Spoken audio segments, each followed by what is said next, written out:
عالم دین کی تعظیم کے لیے سے کھڑے ہو جائیں.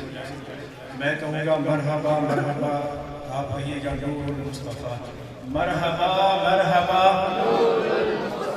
مرحبا مرحبا مرحبا مرحبا. عقل، اس سے نصیحت حاصل کریں. حاضرین محترم، قرآن کریم کی اس آیہ مبارکہ میں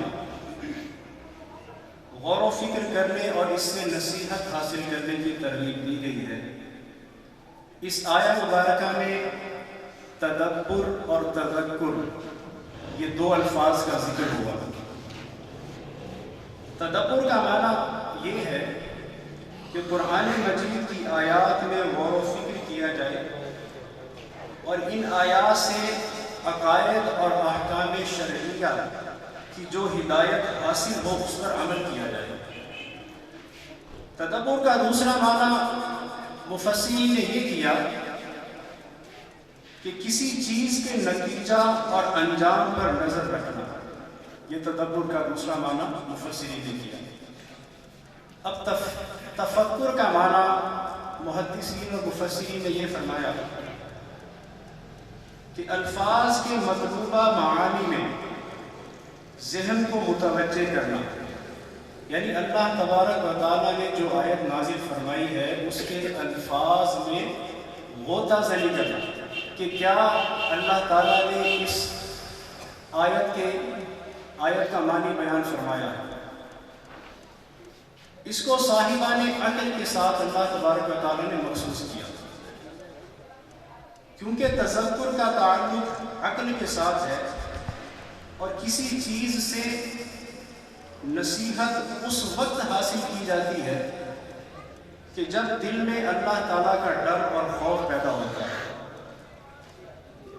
اور یہ چیز صاحبان عقل کے ساتھ مخصوص ہے، یعنی اکابر علماء کے ساتھ. یہ بھی کہا گیا ہے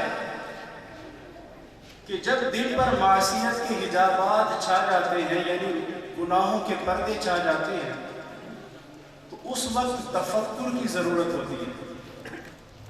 قرآن کے معنی پر غور و فکر نہ کرنا اور اس پر عمل نہ کرنا اللہ تعالیٰ کے کلام کی ناقدری ہے. حاضرین محترم، آج کل لوگ قرآن مجید کی تلاوت تو کرتے ہیں لیکن اس کے معانی میں غور و فکر نہیں کرتے.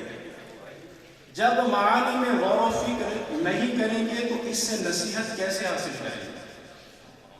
ہمارا حال یہ ہے کہ ہمارے پاس اگر عربی زبان میں کسی کمپنی سے خط آیا ہے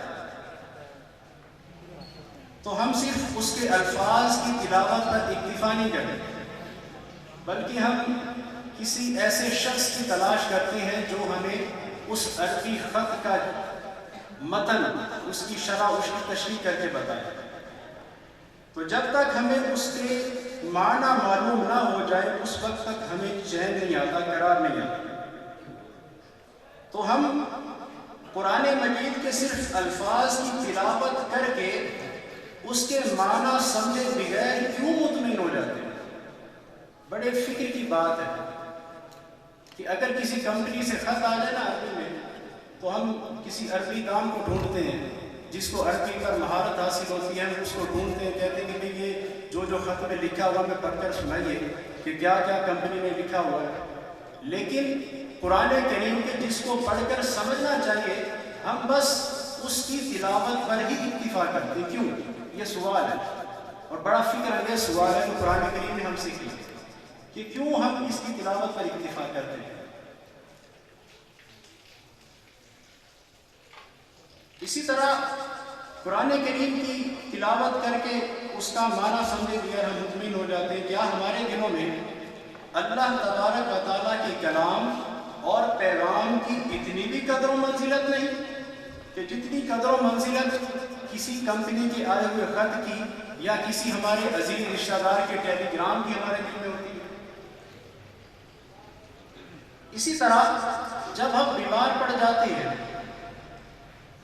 تو کسی ماہر ڈاکٹر کے پاس جاتے ہیں، وہ ہمیں چند دوائیں لکھ کر دیتا ہے، ہم